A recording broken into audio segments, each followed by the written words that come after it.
सभी साथियों को नमस्कार। एक बार पुनः आज के एक और नए सेशन में स्वागत है आप सभी का।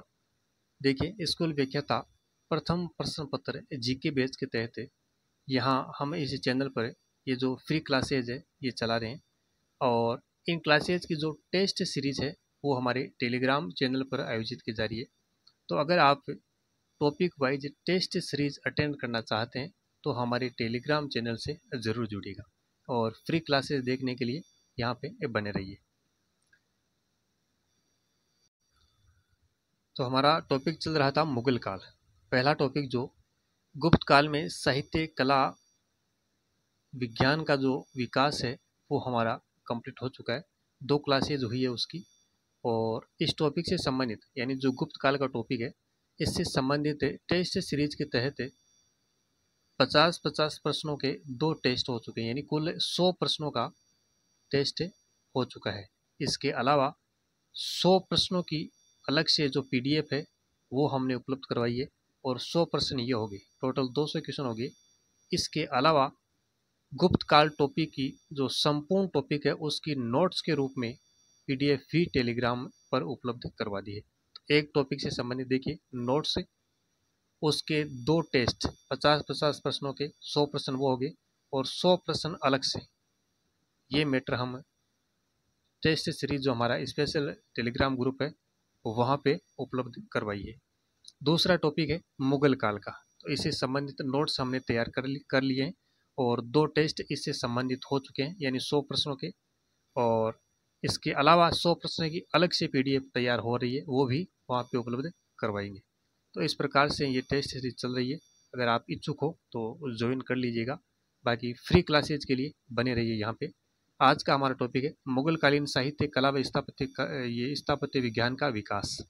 ये जो चीज़ें हैं ये हमने पिछले वीडियो में पढ़ ली थी, जैसे बाबर के बारे में, किस प्रकार से इनके शासनकाल में स्थापत्य कला का निर्माण हुआ, चित्रकला का विकास हुआ, साहित्य में क्या क्या रचा गया, ये चीज़ें हमने देख ली।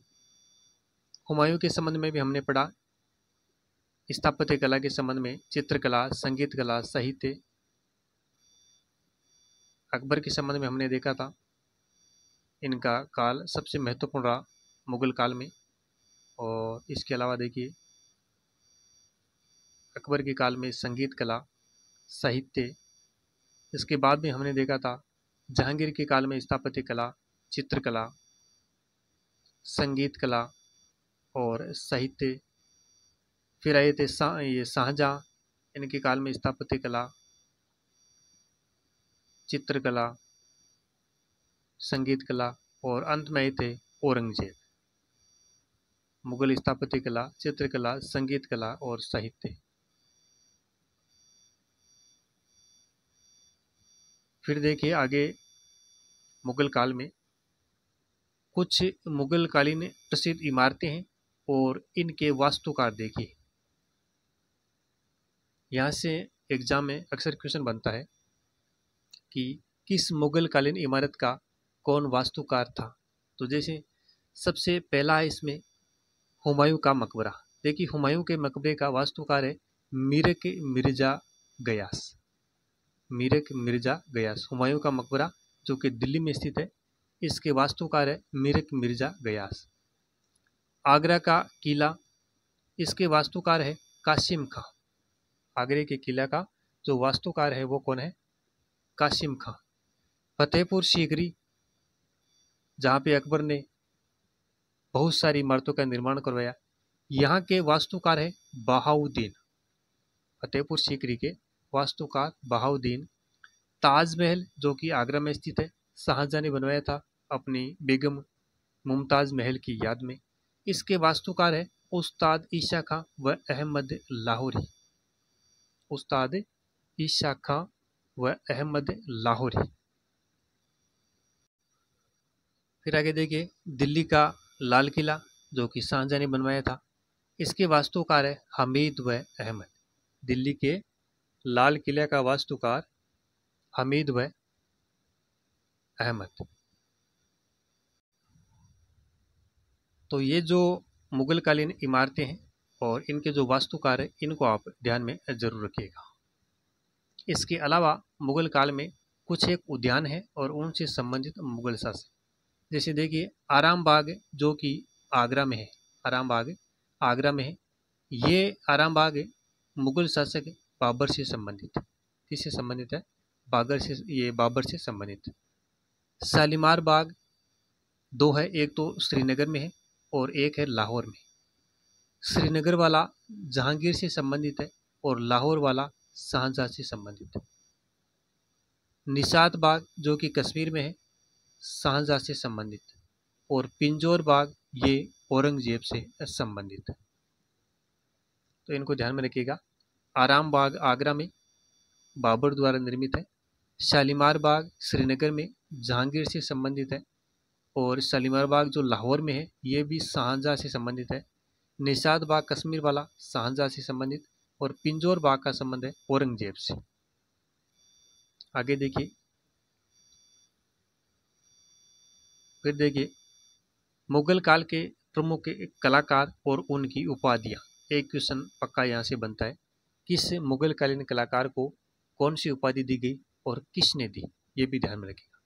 तो सबसे प्रसिद्ध कलाकार है बिहजाद, बाबर के समय का प्रसिद्ध कलाकार है बिहजाद, जिसे पूर्व का राफेल कहा जाता है। बिहजाद को पूर्व का राफेल कहा जाता है।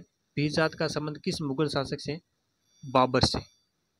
मुगल से ये मुगलकालीन जो प्रथम शासक थे बाबर, इनसे संबंधित है बिहजाद। और इन्हीं का उल्लेख बाबरनामा में हुआ है। बाबर ने बाबरनामा में इनका उल्लेख बड़ी प्रशंसा से किया है। दूसरे हैं उस्ताद अहमद लाहौरी। उस्ताद अहमद लाहौरी, इनको शाहजहां ने नादिर उल असरार की उपाधि दी। उस्ताद अहमद लाहौरी को किसने? शाहजहां ने नादिर उल असरार की उपाधि दी, नादिर उल असरार। फिर देखिए उस्ताद मंसूर, इनको जहांगीर ने नादिर उल असर, नादिर उल असर की उपाधि दी। और अबुल हसन को जहांगीर ने नादिर उद जमा की उपाधि दी। साहब तीनों नादिर नादिर हो गए, जमा असर असरार। अबुल हसन को नादिर उद जमा, उस्ताद मंसूर को नादिर उल असर, और उस्ताद अहमद लाहौरी को नादिर उल असरार की उपाधि दी गई। तीनों को याद करना भी बड़ा मुश्किल है। तो देखिए इसको इस प्रकार से आप याद रखें। जहांगीर के काल से संबंधित है उस्ताद मंसूर और अबुल हसन, ये हमको पता है। अब अबुल हसन है, ये इन्होंने जब एक चित्र बनाया था जहांगीर का सिंहासनारोहण, अबुल हसन ने जहांगीर का सिंहासनारोहण एक चित्र बनाया था। तो वो चित्र जब इन्होंने जो ये जहांगीर की जो जहांगीरनामा है उसके मुख्य पृष्ठ पर लगाने के लिए जब जहांगीर को भेंट किया, यानी जो जहांगीरनामा है उसके मुख्य पृष्ठ पर वो चित्र लगाने के लिए जब जहांगीर को इन्होंने वो चित्र भेंट किया, या हम यूं के उनको जमा कराया, क्या कराया? उनको जमा कराया। तो फिर जहांगीर बड़े खुश हुए और उन्होंने उनको जमा की उपाधि दे दी, मतलब नादिर उद जमा की उपाधि दे दी। इस प्रकार से याद रखिए। वो चित्र जहांगीर को जब जमा कराया तो वो प्रसन्न हुए और उन्होंने जमा की उपाधि दे दी, नादिर उद जमा। हो गया याद। अब जब उनको उपाधि दी नादिर उद जमा की, तो इन्हीं के दरबार में एक और बड़े प्रसिद्ध चित्रकार थे। कौन थे? उस्ताद मंसूर। उस्ताद मंसूर पक्षियों और फूलों के चित्र बनने में विशेषज्ञ थे वो। तो वो थोड़े से वो नाराज हुए, मतलब इनका इसका असर, इस उपाधि का असर, इसका असर हुआ उस पर। क्या हुआ? इसका असर हुआ उस पर। किस पर? उस्ताद मंसूर पर इसका असर हुआ, इस उपाधि का जो अबुल हसन को दी गई। तो जहांगीर ने सोचा थोड़ा बहुत असर इन पर हुआ है, चलो इनको भी उपाधि देते। उनको असर की उपाधि दे दी। उनको उन पर असर हुआ तो उनको असर की उपाधि ही दे दी, नादिर उद असर। इन दोनों को इस प्रकार से याद रखिए। मतलब कुछ चीज़ें अगर याद ना हो तो उनको एक लिंक से बैठाइए आप, कुछ कहानी बनाइए उनकी, ताकि याद करने में आसानी रहे और थोड़ी सी दिमाग में वो फिट हो जाए। तो अबुल हसन ने जब वो चित्र जमा कराया तो उनको जमा की दी, नादिर उद जमा। उसका असर उस्ताद मंसूर पर हुआ। असर होते हुए उसको जहांगीर ने सोचा चलो तुम्हारे ऊपर भी असर हुआ है, तुम असर की उपाधि लो। तो उनको नादिर उद असर की उपाधि देती। इसके बाद में ये दोनों को उपाधि दी। तो इन्हीं के बाद में जो शाहजहां के बाद में आते हैं, ये जहांगीर के जो पहले थे, ये जो शाहजहां थे यानी जहांगीर के बाद में शाहजहां, तो उसके काल में भी एक कलाकार थे प्रसिद्ध। उसका नाम क्या है? अहमद लाहौरी। इनका नाम तो आपको याद रखना ही पड़ेगा, अहमद लाहौरी। बेहजाद बाबर के काल में, मंसूर हसन जहांगीर के काल में, अहमद लाहौरी शाहजहां के काल में, अब्दुल समद बिशन दास ये अकबर के काल में। इनको तो याद रखना ही है, लाल खान शाहजहां के काल में। इस प्रकार से तो वो साहब उन्होंने इन दोनों की इस उपाधियों को देखा और उन्होंने अपने जो शाहजहां उनके दरबार में इस चीज़ का इकरार किया। उनको इतनी बड़ी बड़ी उपाधियाँ मिली है, मुझे भी मिलनी चाहिए। उन्होंने यानी इकरार किया। इकरार मतलब असरार। इकरार को आपको लेना है, इकरार किया, असरार किया। तो असरार आ रहा है ना शब्द यहाँ पे, इकरार या असरार। उन्होंने इकरार किया, असरार किया। तो शाहजहां ने सोचा चलो इनको भी देते, तो उनको दे दी फिर असरार की उपाधि। चलो तुम भी लो, इकरार, असरार। तो इन तीनों को आप इस प्रकार से याद रखिए। उस्ताद मंसूर शाहजहां जहांगीर के काल में थे, फूलों व पक्षियों के चित्रकार थे, विशेषज्ञ थे। और अबुल हसन थे व्यक्ति चित्र के विशेषज्ञ। तो इन्होंने तो वो जहांगीर नामा के मुख्य चित्र पर भेंट की थी अपना चित्र, जहांगीर का सिंहासनारोहण। जमा कराते ही जहांगीर ने जमा की उपाधि दी और फिर इसका असर हुआ मंसूर पर, उसको असर की दे दी। और इन्हीं दोनों के देख के जब शाहजहां के दरबार में जो अहमद लाहौरी थे, उन्होंने भी इकरार किया। इकरार मतलब असरार किया, उनको दे दी असरार की उपाधि। ये ध्यान रखें। और बीजाद को पूर्व का राफेल कहा ही जाता है। इसके अलावा देखिए, फिर देखिए अकबर के काल में 3 कलाकारों को उपाधियाँ मिली है। तानसेन को मिली है कंठाभरण वाणी विलास, तो ये तो मेरे ख्याल में याद है ही आपको। इसके अलावा दो और वो ध्यान में रखना है। ख्वाजा अब्दुल समद को सीरी कलम की उपाधि और मुल्ला मोहम्मद हुसैन कश्मीरी को जरी कलम की उपाधि, ये ध्यान में रखना है। तानसेन वाले तो याद है ही। तो देखिए समद को सीरी और कश्मीरी की जरी, समद को सीरी की और कश्मीरी को जरी की, ये ध्यान रखना है।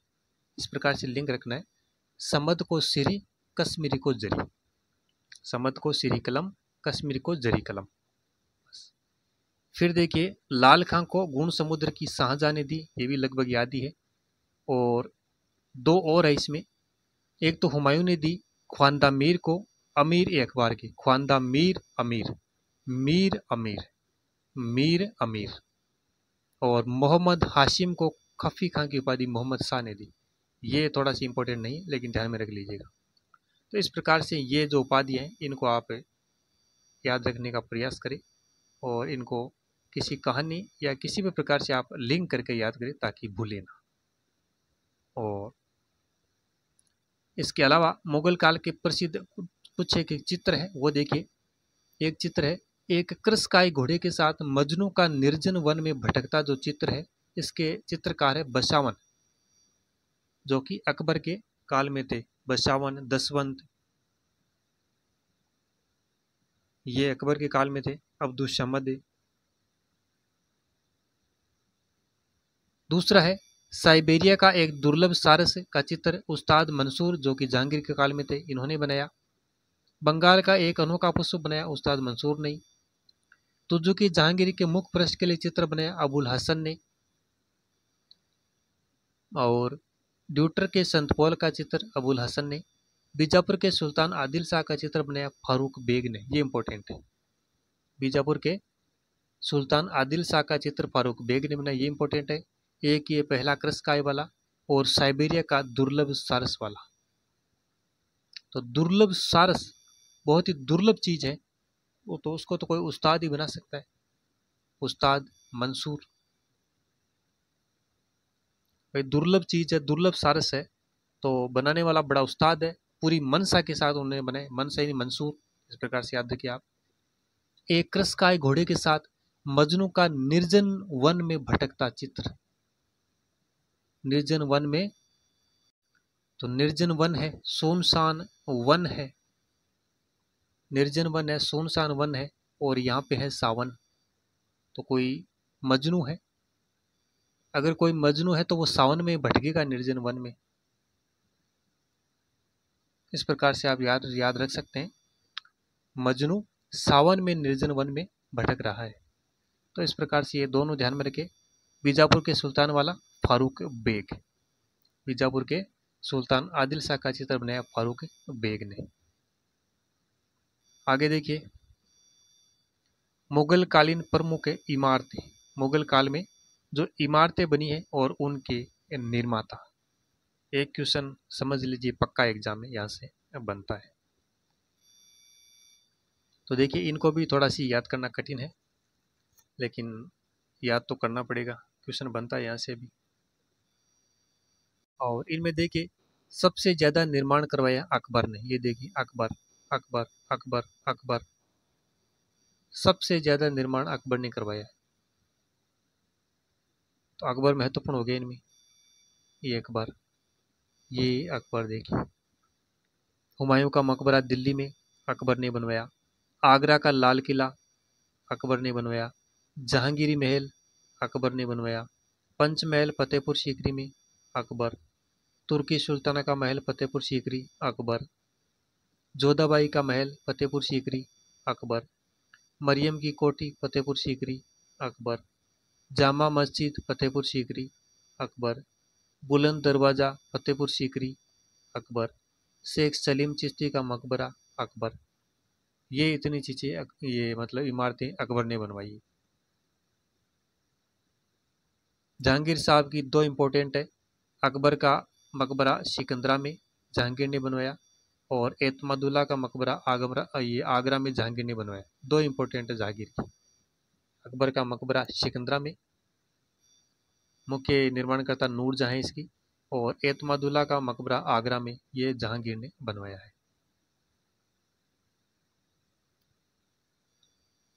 ये सॉरी, नूरजहां तो अकबर के नहीं है, जहांगीर के मकबरे बनवाया था नूरजहां ने। जहांगीर का जो मकबरा सादरा लाहौर में, ये नूरजहां ने बनवाया था। आगरा की जो जामा मस्जिद है, जहां आरा बेगम ने बनवाई।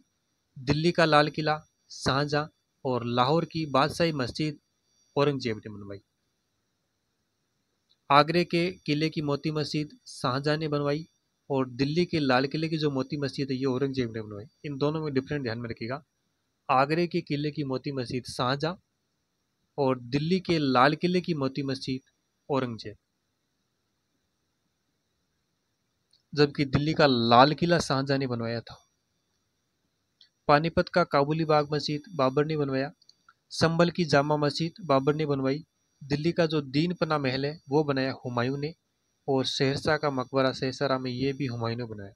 तो हुमायूं के भी दो एक निर्माण यहाँ पे दिखे हमें, दिल्ली का दीनपना महल और सहरसा का मकबरा सहसरा। बाबर के दो है, पानीपत की काबुली बाग मस्जिद और ये संभल की जामा मस्जिद।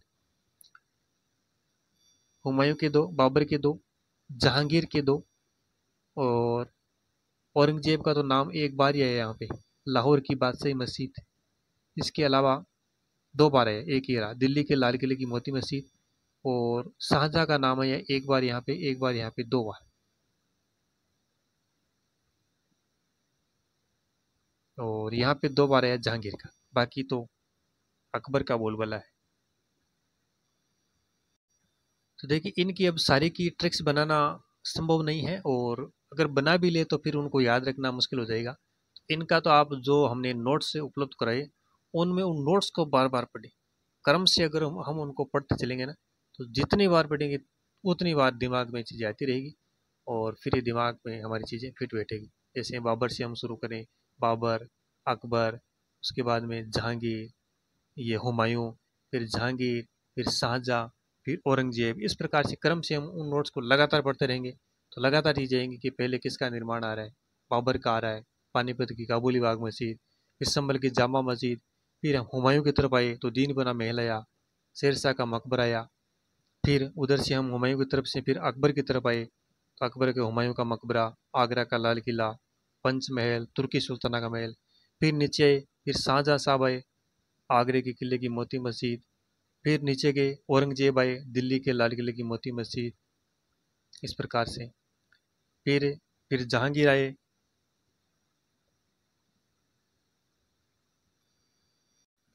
तो इस प्रकार से आप इनको क्रम से अगर पढ़ते रहेंगे, बार बार पढ़ेंगे, चीज़ें मैं कह रहा हूँ याद हो जाएगी आराम से, एक बार में कोई भी नहीं होता याद। तो इनको आप ध्यान में रखिएगा। और आगे कुछ एक ही पॉइंट क्वेश्चन है, देख लीजिए। मुगल कालीन एक संस्कृत ग्रंथ है जानकी परिणी, इसके लेखक चक्र कवि। जानकी परिणी लेखक चक्र कवि। अगर क्वेश्चन एग्जाम आए कि जानकी परिणी जो मुगल कालीन संस्कृत भाषा का ग्रंथ है, इसके लेखक कौन है, उत्तर करना है चक्र कवि। अबुल फजल द्वारा अकबरनामा में अबुल फजल द्वारा अकबरनामा कितने समय में पूरा किया गया, 7 वर्षों में। किस मुगल शासक ने लाला कलावंत से हिंदू संगीत की शिक्षा ली, अकबर। औरंगजेब द्वारा निर्मित बादशाही मस्जिद कहाँ स्थित है, लाहौर में। औरंगजेब द्वारा निर्मित जो बादशाही मस्जिद है वो कहाँ पर स्थित है, लाहौर। और अगर आपसे पूछे कि बादशाही बाग, बाग ए नीलोफेर, इसका संबंध किससे, तो उत्तर होगा बाबर से। उस्ताद अहमद ने किस मकबरे की वास्तुकला से प्रेरित होकर ताजमहल बनाया, हुमायूं का मकबरा दिल्ली वाला। अकबर कालीन प्रसिद्ध संगीतज्ञ तानसेन ने अपनी संगीत की शिक्षा कहाँ से प्राप्त की, ग्वालियर से। कहाँ से, ग्वालियर। अगला क्वेश्चन है, किस बादशाह का काल हिंदी कविता का स्वर्ण काल कहा जाता है, अकबर। औरंगजेब के शासन काल का आधिकारिक इतिहासकार था मोहम्मद काजिम। अबुल फजल ने किसके साथ मिलकर अकबरनामा की रचना की, शेख फैजी सरहिंदी के साथ। और किस मुगल बादशाह ने इस्लाम का 1000 वर्ष का इतिहास लिखवाया, अकबर ने। मुगल कालीन बाग व उद्यान भारतीयों को एक प्रमुख देन है, यह कथन किसका है, स्मिथ महोदय का। अकबर के काल में व्यंग्य चित्रों का विशेषज्ञ कौन था, मीर सैयद अली, अकबर के काल में। और जहांगीर की काल की बात करें तो व्यक्ति चित्रों का विशेषज्ञ कौन था, अबुल हसन। और फूलों व पशु पक्षियों का विशेषज्ञ उस्ताद मंसूर था। अकबर का प्रसिद्ध चित्रकार जिसे मानसिक संतुलन खराब होने के कारण आत्महत्या की, दसवंत था। दसवंत और बसवंत अकबर के काल में प्रसिद्ध थे। तो इनमें दशावंत जो था, इनका मानसिक संतुलन खराब हो गया और ये दहशत में आके आत्महत्या कर ली। आगरा के किले की मोती मस्जिद किसने बनवाई, शाहजहां ने। आगरा के किले की मोती मस्जिद शाहजहां ने बनवाई। तो ये कुछ एक क्वेश्चन थे। तो आज के सेशन में हमने ये जो चीज़ें हैं इनको प्रयास किया कि किस प्रकार से आप इनको याद कर सकते हैं और किस प्रकार से अगर कुछ ट्रिक बनाना चाहें तो वो काम में ले सकते हैं। अन्य किसी प्रकार से कहानी के माध्यम से जोड़ें तो उस प्रकार से आप किसी भी तरह से आप लिंक करें, लेकिन चीज़ों को लिंक करके याद ज़रूर करें। तो इसी के साथ मुगल काल का ये हमारा टॉपिक समाप्त होता है। अगला हमारा टॉपिक रहेगा 1857 की एक क्रांति। तो मिलते हैं नेक्स्ट वीडियो में, तब तक के लिए धन्यवाद।